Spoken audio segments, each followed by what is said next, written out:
예, 어제 저 동영상 보면서 많이 웃었습니다. 아직도 여러분 손을 주머니에 넣고 계십니까?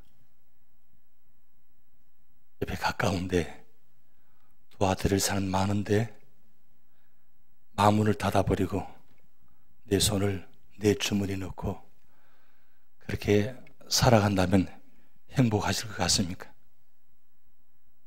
어떻습니까? 어느 모습이 더 행복하고 즐거운 모습입니까? 내 마음을 좀 힘들지만 문을 열고 손을 내밀고 조금만 도와드리면 여러분 삶의 자리가 평화가 이루어집니다. 조그마한 차이입니다. 그런데 왜 그렇게 안 되는지, 왜 그렇게 힘든지 아직도 손 내밀기가, 마음을 열기가, 말 한마디가 참 힘이 듭니다. 요즘 평화를 많이 이야기합니다. 지금 온 세계가 베트남 하노이 주목하고 있습니다. 우리 미국의 트럼프 대통령과 북한의 김정은 위원장이 이제 역사적으로 두 번째 만나는 자리입니다. 어떻게 될지 아무도 모릅니다.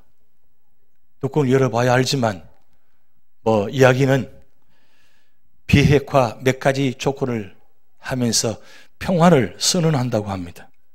그런데 문제는 그렇게 하면서 뒷면에는 트럼프 대통령도 김정은 위원장도 노벨 평화상을 받기를 원한다는 거예요. 노벨 평화상. 말이 되는 이야기입니까? 그런데 그들이 그렇게 꿈을 꾸고 있다는 겁니다. 또 그걸 위해서 지금 하고 있다는 겁니다. 보통 2월 1일 되면 각 나라의 전 세계에 그 전문가들에게 한 1000명에게 노벨위원회에서 연락을 해서 추천을 받는다고 합니다. 2월 1일 이미 추천 끝났습니다. 어떻게 될지 아무도 모릅니다. 물론 그렇게 되어서 정말 비핵화가 되고 평화를 선언하는 그걸 있었으면 참 좋겠습니다. 그러길 바랍니다. 조금 전에 오전에 예배 전에 한 미국 분이 저한테 찾아왔습니다. 제가 만날 시간이 없어서 한 문서를 저한테 줬는데 그 종이에 보니까 이번 화요일 날 이 미국 여기에서 뉴저지에서 기도 모임을, 평화의 기도 모임을 간다고 합니다. 무슨 기도 모임?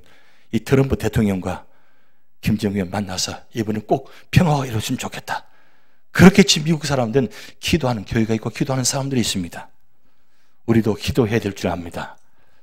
반드시 이번 기회에 그냥 말로만 아닌 진짜 평화를 위해서 우리가 해야 됩니다. 그런데 사용하는 단어가 평화, 화평, 이 두 단어를 혼용했습니다. 이런 평화의 의미, 화평의 의미를 확실히 알고 계십니까? 어떻게 보면 거의 내용은 비슷합니다. 그런데 평화는 어떤 내용이냐? 전쟁이나 분쟁이 없이 하나님이 통치하여 하나가 되어 있는 상태를 말합니다. 그러니까 이미 하나님께서 이 모든 삶의 자리에 모든 하는 일 위에 진짜 하나님께 역사하셔서 간섭하셔서 너나 나나 모두가 다 한 마음으로 한 뜻으로 그리고 하나님 안에서 그렇게 이루어질 때 그때가 바로 평화의 상태입니다. 그런데 화평은 좀 내용이 다릅니다. 평화를 위해서 움직이고 있는 상태를 이야기합니다. 그래서 평화는 결과를 이야기하는 것이고 화평은 과정의 이야기입니다. 어떻게 보면 좀 말 장난인 것 같기도 하지만 사실은 의미가 다릅니다. 사실은 평화를 이루기 위해서 하는 것 같지만 사실은 화평한 자가 없으면 평화가 이루어질 수 없다는 뜻입니다. 그런데 이 세상은 평화를 위해서 다 싸움하고 간절한 마음인데 거기에 하나 빠진 것이 있습니다. 하나님이 계시지 않다는 겁니다. 하나님이 계시지 않는 자는 어떤 일을 하더라도 평화가 이룰 수 없습니다. 그래서 이번에 우리가 기도하기를 트럼프 대통령이, 김정은 위원장이 하나님 이름으로 하나가 되었으면 좋겠습니다. 그렇게 하나 되어서 정말 하나님께서 원하시는 그 평화의 자리, 그 자리가 될 때 진정한 평화 설현이 될 줄 믿습니다. 그래서 평화는 결과지만 화평은 과정입니다. 그렇다면 우리 삶의 자리에 우리는 어떤 모습으로 살아갈 것인가? 근데 오늘 예수님께서 오늘 우리에게 말씀하시기를 평화하게 하는 자는 복이 있나니라고 말씀하지 않고 화평하게 하는 자는 복이 있나라고 말씀했습니다. 그럼 무슨 뜻입니까? 아직 평화가 이루어지지 않은 뜻입니다. 그런데 이 평화를 누굴 통해서 누굴 위해서 하느냐? 바로 하나님 안에서 예수 그리스도의 이름으로 갈 때, 그게 화평하게 될 때, 화평이 이루어질 때 그 자리가 평화에 이루어지지 않게 됩니다. 그래서 구약은 이 평화를 샬롬이라고 합니다. 그리고 신약은 에이레네 합니다. 한번 이 시간에 우리 같이 한번 그런 마음으로 옆에 분에게 샬롬, 에이레네 한번 인사해 보시겠습니다.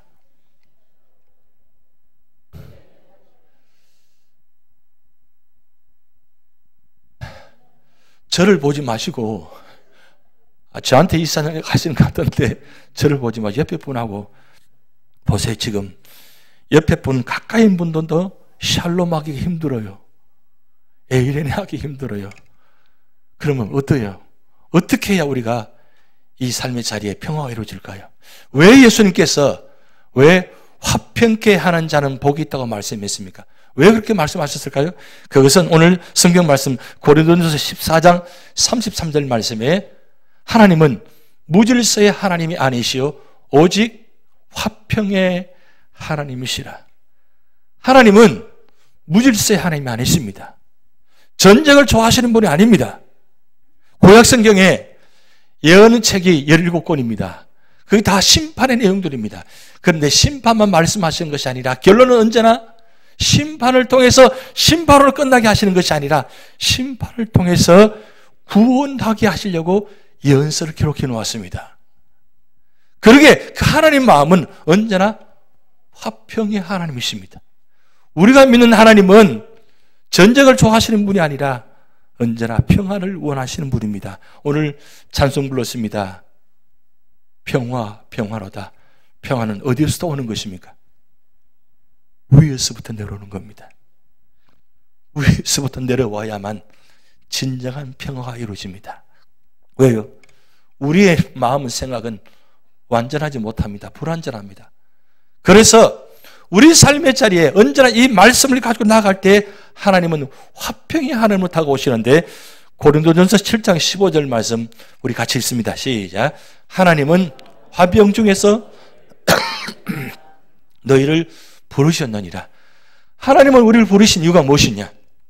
우리를 구원받고 하나님의 직분자로 세우신 이유가 무엇이냐? 화평케 하시기 위해서 여러분을 부르셨다는 말씀입니다. 그러면 우리가 이 부르심에 얼마나 화답하며 살아가고 있습니까?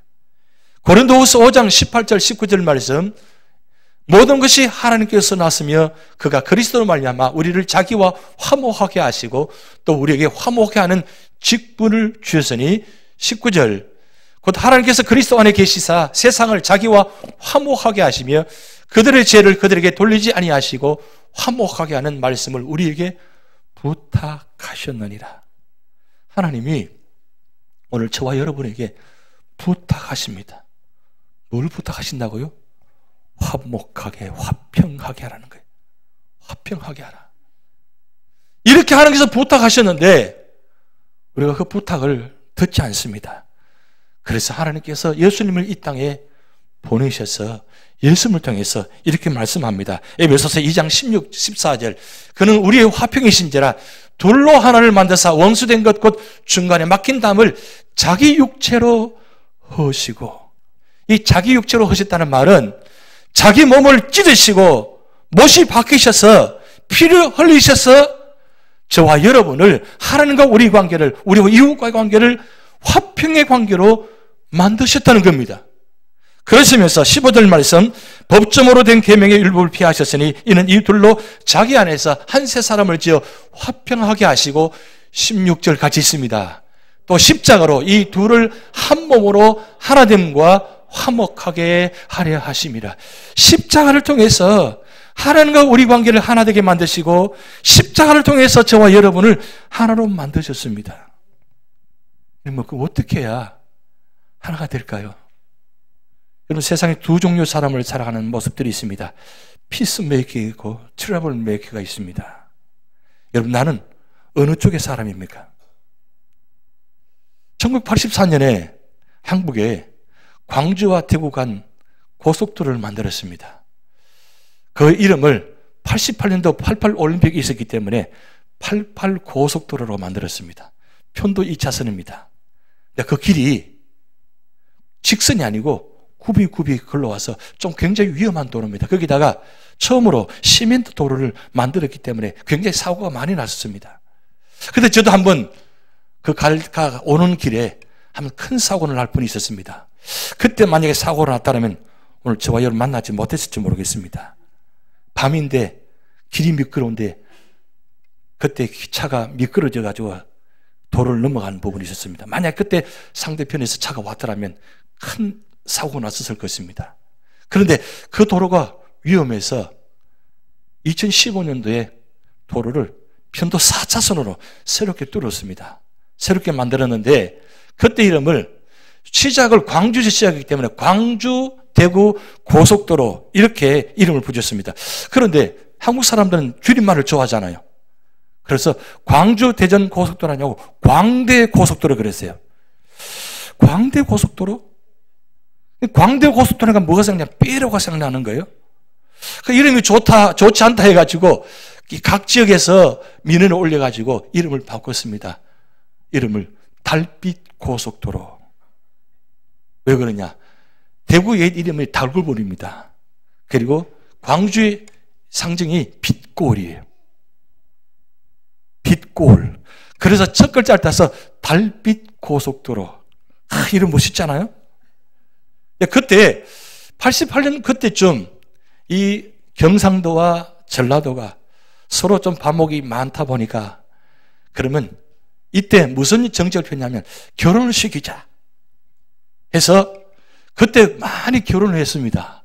전라도 신부가 경상도 와서 결혼하고 경상도 남자가 신랑이 전라도 가서 결혼하고 이렇게 과정을 많이 거쳤습니다. 그때 일어난 에피소드 사건입니다.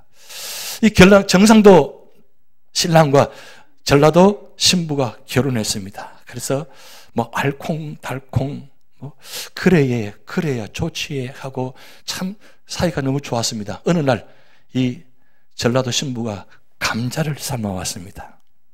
감자를 삶았는데 이 경상도 신랑은 당연히 그것이 소금인 줄 알고 딱 찍어 먹었어요. 먹었는데 먹어보니까 소금이 아니고 설탕이에요. 그러니까 이 경상도 신랑은 이 감자를 처음으로 설탕을 찍어 먹으니까 맛이 이상하잖아요. 그래서 조금 참고 넘어갔으면 될 텐데 이 신부에게 말합니다. 아니 감자를 어떻게 설탕에 찍어 먹어? 소금에 찍어 먹어야지. 그렇게 하니까 이 전라도 신부가 그래 하고 넘어갔으면 될 텐데 한마디 거둡니다. 아니 어떻게 감자를 소금에 찍어 먹냐고 설탕에 먹지? 그게 화근에 대해서 막 다투기 시작합니다. 만약 그때 참았더라면 더 이상 일이 벌어지지 않을 텐데 그때 참지 못해서 그렇게 이야기합니다. 아이고 이 감자나 먹는 것도 이렇게 힘든데 이제 우리는 다 틀렸다. 우리 이혼하자. 그래서 법원에 갔다고 합니다. 법원에 가서 이 판사 앞에서 감자를 소금에 찍어 먹어야 되지 감자를 설탕에 먹어야지 막 다투니까 이 판사가 이 장면을 보다가 정말 어이가 없어서 그 신랑 신부한테 한마디 합니다. 아니 참 말도 안 되는 이야기 하네. 감자를 어떻게 소금에 설탕에 찍어 먹느냐고. 강원도는 고추장에 찍어 먹는가도.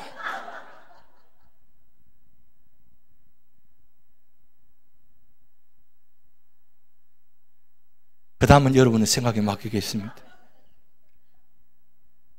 여러분 소금에 찍어 먹으면 어떨고 설탕에 찍어 먹으면 어떻습니까? 아니 심지어는 고추장에 찍어 먹을 수도 있겠죠.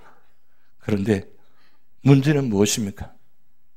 넘어가면 될 텐데 그 한마디 참지 못해서 한마디 뱉은 것이 뭘 그렇게 대단하다고 그게 아무 그런 사유도 안 되는데 여러분 결혼하기 위해서 얼마나 많은 비용을 들였습니까? 감자 하나 때문에 다 무너져야 되겠습니까? 우리 삶의 자리에 우리가 어떻게 맞겠습니까? 맞을 수가 없습니다. 그래서 성경에는 이렇게 말씀합니다. 로마서 12장 18절 말씀, 할 수 있거든 너희로서는 모든 사람과 더불어 화목하라. 여러분, 화목한다는 건 쉬운 일이 아닙니다. 그래서 크로스 노 크라운 말이 있습니다. 십자가 없이는 면류관이 없다. 희생이 없이는 부활이 없다는 거예요. 예수님께서 십자가에 희생이 없었더라면 여러분, 부활이 있었겠습니까? 우리가 구원이 있었겠습니까? 따진다면, 생각하자면 할 말은 예수님이 더 많았을 것입니다. 만마디 될 겁니다. 그런데 예수님께서 한마디 안 하시고 그냥 십자가에 피 흘리시면서 다 이루었다 말씀하시면서 다 정리하셨잖아요. 그럼 우리는 예수님 안에서 다 한 사람입니다. 한 믿음의 형제입니다. 왜 예수님께서 화평케 하는 자가 복이 있다고 했습니까? 화평케 하지 않으면 평화가 이루어질 수 없습니다. 평화가 이루어질 수 없으니까 결국 우리 삶의 자리에 모든 것이 다 무너지게 된다는 겁니다. 그래서 히브리서 12장엔 이렇게 말씀이 기록되어 나왔습니다. 14절 말씀, 모든 사람과 더불어 화평함과 거룩함을 따르라. 이것이 없이는 아무도 주를 보지 못하리라. 여러분, 화평케 하지 못하면 주를 보지 못한다고 했습니다. 이거 엄청난 말씀이잖아요. 그런데 15절 말씀 더한 말씀입니다. 너희는 하나님의 은혜에 이르지 못하는 자가 없도록 하고 또 성뿌리가 나서 괴롭게 하여 많은 사람이 이로 말미암아 더럽게 되지 않게 하라. 여러분, 우리가 평소 단어를 더럽다는 말을 사용합니까? 사용하지 않잖아요. 근데 성경에 화목하게 화평하게 하는 자는 이걸로 인해서 더럽게 된다 그랬어요. 이 더럽다는 무슨 말은 무슨 뜻입니까? 추악합니다. 냄새가 납니다. 가까이 하지 않습니다. 더럽다 그랬어요. 얼마나 성경에서 이렇게 표현까지 했습니까? 왜 이렇게 합니까? 왜 이렇게 표현하셔야 돼요? 그만큼 화목함이 중요하기 때문입니다. 그래서 오늘 말씀합니다. 화평하게 하는 자는 복이 있나니 그들이 하나님을 아들이라 일컬음을 받을 것입니다. 여기 일컬음다는 것은 인정받는다는 뜻입니다. 인정받는다. 우리는 이미 인정받았어요. 갈라디아서 3장 26절 말씀, 너희가 다 믿음으로 말미암아 그리스도 예수 안에서 하나님의 아들이 되었다 그랬어요. 우리는 이미 하나님의 아들이 되었습니다. 여러분, 하나님의 자녀를 믿으십니까? 그러면 하나님의 자녀답게 살아가는 거예요. 하나님의 자녀답게 사는 게 지금 무엇이냐? 화평케 하는 것입니다. 그럴 때에 하나님의 자녀라. 여러분, 초대교회 최초의 안디옥교회, 그 교회가 안디옥 지역의 사람들이 그 안디옥 교인들을 바라보면서 뭐라고 얘기했습니까? 저 사람들 그리스도인이라고. 그리스도를 본 적이 없습니다. 그런데 본 적이 없는 그들이 안디옥 교회 교인들 보면서 그리스도인이다. 야, 그리스도를 닮은 사람들이다. 그리스도의 사람들이다. 라고 인정했다는 거예요. 부탁드리기는 우리 유주연합장로교회 성도들, 우리 주변 사람들 보면서 저분들은 그리스도인들이야. 하나님의 자녀들이야. 그렇게 인정받는 그런 믿음의 사람이 되시기 바랍니다. 13세기에 십자군 전쟁이 있었습니다. 십자군 전쟁이 있었을 때 그때 십자군 전쟁할 때 깃발이 거기다 십자가를 붙였습니다. 십자가에 붙여서 십자가 이름으로 그들이 무슨 구를 외쳤냐? 이스라엘을 죽이자. 예루살렘을 회복해서 이스라엘을 몰아내자. 이스라엘을 죽이자. 그러니까 십자가 이름으로 이스라엘을 죽이자. 근데 성공할 줄 알았어요. 그런데 이 십자군 전쟁은 실패했습니다. 그때 아주 당대 유명한 수도승의 한 사람이 이름만 했습니다. 이 일은 반드시 실패할 것이다. 왜? 주님은 절대 전쟁을 원하시지 않는다. 사람을 죽이려 원하시지 않는다. 그러면서 이 분이 아주 유명한 기도문을 기록했습니다. 그것이 바로 성 프란시스의 주여 나를 평화의 도구로 써주셔서, 이런 내용입니다. 우리 너무 잘한 내용입니다. 한번 같이 천천히 같이 읽어보시겠습니다. 주여 나를 평화의 도구로 써주셔서 미움이 있는 곳에 사랑을, 상처가 있는 곳에 용서를, 분열이 있는 곳에 일치를, 오류가 있는 곳에 진리를, 의심이 있는 곳에 믿음을, 절망이 있는 곳에 소망을, 어둠이 있는 곳에 광명을, 슬픔이 있는 곳에 기쁨을 심게 하소서. 위로받기보다는 위로하며, 이해받기보다는 이해하며, 사랑받기보다는 사랑하게 하소서. 이 성 프란시스가 이때 평화의 기도문을 써서 이 기도를 가지고 다니면서 이 기도를 가지고 평화의 자리를 만들었다는 겁니다. 여러분, 한 그림을 보시면 이런 그림입니다. 얼룩말입니다. 여러분, 저 얼룩말을 어떤 시각으로 바라보십니까? 한 초등학교에, 미국입니다, 엘레멘터리 스쿨에 한 선생님이 동물원에 아이들 데려갔습니다. 그리고 얼룩말을 그리라고 했다고 합니다. 그 어린아이들이 그림을 그리기 시작합니다. 그런데 한 아이가 이 얼룩말을 그리는데 얼룩말을 그리면서 몸 전체를 다 새까맣게 칠하더라는 거예요. 새까맣게 칠하고 난 다음에 하얀 줄을, 선을 긋는다고 하더랍니다. 그래서 자기 생각에, 스님 생각은, 아니, 새까맣게 칠하지 않고 그냥 검은색으로 칠하면 될 텐데, 선을 그으면 얼룩말이 될 텐데 왜 그랬을까 하고 아이를 보니까 흑인 아이였다고 합니다. 흑인들은 어떻습니까? 평생 늘 어둠의 그림자가 있습니다. 늘 폐팝 같은 사람들입니다. 그래서 마음이 많이 어둡습니다. 물론 다 그런 건 아니지만, 그래서 무슨 표현하더라도 그들은 그림 그릴 때마다 검은색을 좋아합니다. 그리고 그들은 보면 대체적으로 검은색 옷을 잘 입습니다. 아니, 검은색이면, 얼굴이 검으면 검은색 옷 입으면 더 검게 보이잖아요. 근데 검은색을 늘 잘 입습니다. 그리고 컴컴한 어두운 것을 좋아합니다. 그러다 보니까 얼룩말을 그려도 새까맣게 다 칠합니다. 그런데 이 선생님 누구냐면 백인 선생님이 있다는 거예요. 백인 아이들은 그림을 그리러 보니까 얼룩말을 그리면서 새까맣게 칠하지 않고 검은색으로 선을 긋습니다. 그러니까 얼룩말이 되어지는 겁니다.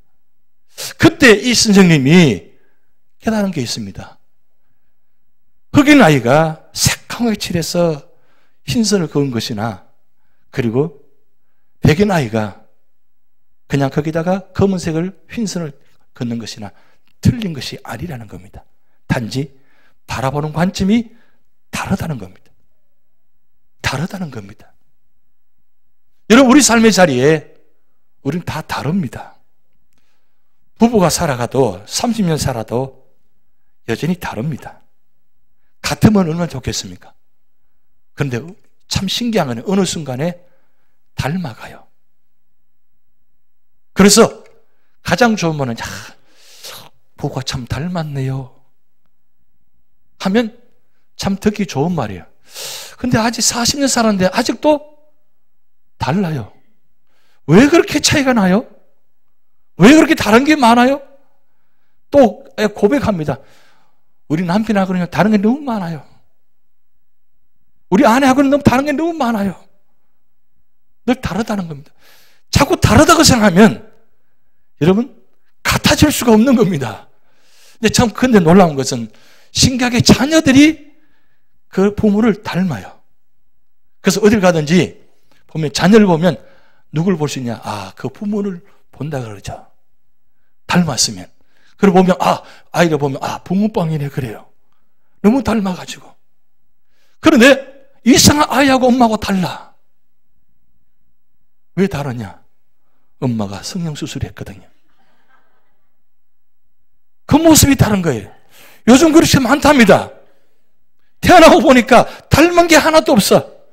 조사해 보았더니 그런 역사가 있었다는 거예요.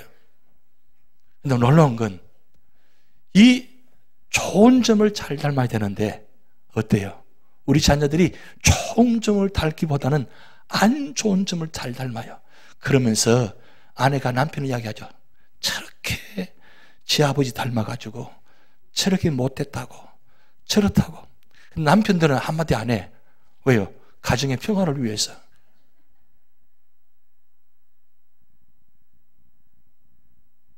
여러분, 부모와 자녀 간에도 오래 살다 보면 성격이나 모든 문화가 다 닮아갑니다. 닮아야 돼요. 닮는 것이 정상입니다. 여러분, 세상에서 가장 하나님을 닮은 사람이 누군 줄 아십니까? 화평케 하는 사람입니다. 세상에서 가장 닮은 사람이 화평케 하는 사람이란 말이에요. 왜냐하면 하나님께서는 이 세상을 화평하게 해서 평화하기 위해서 이 땅에 예수님을 보내주셔서 그래서 십자가에 죽으심을 말미암아 화평의 평화의 선물을 우리에게 주셨습니다. 우리는 그 평화의 선물을 받았습니다. 그렇다면 오늘 우리가 살아가면서 우리 삶의 자리에 하나님을 닮아가야 되잖아요. 30년 예수 믿었는데 아직도 닮은 점이 하나도 없어요. 예수 믿는 건지 안 믿는 건지 도무지 구분이 안 가요. 뭘 봐도 찾아봐도 닮은 점이 하나도 없다 하면 어떻게 되겠어요? 그런데 저 장로님, 권사님, 집사님 보니까 얼마나 좋은지요. 그저 하나님 보는 것 같고 예수님 보는 것 같고 보기만 해도 좋고 만나기만 해도 좋고 보고 또 보고 싶고 그게 바로 닮은 사람들의 모습입니다. 오늘 우리 교회 45주년입니다. 오랫동안 한 교회에서 같이 함께 신앙생활에 왔습니다. 이제는 그저 뒷모습만 봐도 마음을 읽을 수 있어야 되고 걸어가는 그런 거리만 봐도 오늘 불편하시는구나. 멀리서 바라만 봐도 공기가 차갑구나. 그런 모습 알아야 되잖아요. 그래서 내가 좀 희생하고 내가 좀 내려놓고 그리고 한마디 말 위로 말 전하면서 힘내세요 하고 손잡아주고 그러면 그 자리가 여러분 평화의 자리가 됩니다. 손 내기가 쉽지 않죠. 근데 손을 내서 손을 잡아주면 그 자리에 바로 하나님의 역사가 시작됩니다. 오늘 평화의 주일이 아니고 화평의 주일입니다. 하나님은 오늘 여러분을 통해서 화평하기를 원하십니다. 우리 교회가 이 화평으로 말미암아 모든 사람이 다 하나님의 아들들이 되는 축복이 될 줄 믿습니다. 그런데 한 가지 중요한 것은 우리가 심령이 가난한 자부터 핍박을 받는 자까지 단어들이 보면 동일하게 심령이 가난한 자는 복이 있나니 저가 천국을 받을 것이 아니고 그들이라고 단어가 반복됩니다. 왜 그들이라 사용했을까요? 사실은 심령이 가난하고 애통하고 온유하고 의줄이고 목마르고 긍휼력이고 그리고 화평한 건 나예요. 나란 말이에요. 그러면 나를 지목해서 복이 있다고 말씀하셔야 되잖아요. 근데 그러지 않고 그들이 복을 받을 건다 그랬어요. 무슨 말씀입니까? 나 한 사람이 복 있는 사람이 되면 나 한 사람을 통해서 모두가 그들이 다 함께 복을 받는 뜻입니다. 이 역사가 오늘 여러분 통해서 나타날 줄 믿습니다. 기도하시겠습니다.